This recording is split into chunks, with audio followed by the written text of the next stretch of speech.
I'll give you the best suite if you have balance, the hotel manager said mockingly, his smirk widening as he stared down at the young black boy standing in the elegant marble lobby. The boy, no older than 15, wore simple clothes and carried an old duffel bag. His sneakers were worn, but his eyes shone with quiet confidence. Around him, the other guests chuckled, assuming he didn't belong there. The boy's name was Elijah, and though he looked ordinary, nothing about his story was ordinary. Elijah had just arrived from the airport, following instructions left in a handwritten letter from his late father. The letter led him to the Grand Crest Hotel, one of the most luxurious establishments in the city. Inside, he was supposed to meet someone important, but he didn't expect to be greeted with mockery. When he approached the counter, asking politely for a room, the manager sneered and said, "We don't rent suites to people who can't even afford proper luggage."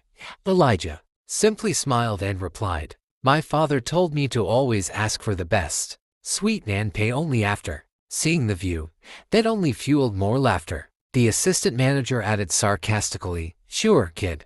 I'll give you the best suite if you can balance this tray for 10 seconds. Like a real hotel staff member. Without hesitation, Elijah took the silver tray from the man's hands. He stood tall, placed the tray on one hand, and balanced it perfectly while walking gracefully across the lobby floor. Everyone went silent. Then, with a calm voice, Elijah said, "My father taught me balance in life and in business." The crowd grew uneasy. Just then, a tall man in an expensive suit entered the lobby. Mr. Harrison, the hotel's owner. His eyes widened when he saw Elijah. "Elijah, you've grown so much," he said warmly. The staff looked confused. Mr. Harrison turned to the stunned employees and continued, "Everyone, meet Elijah Brown, the new majority shareholder of the Grand Crest Hotel. His father, Mr. David Brown, was my business partner. He left his shares to his son."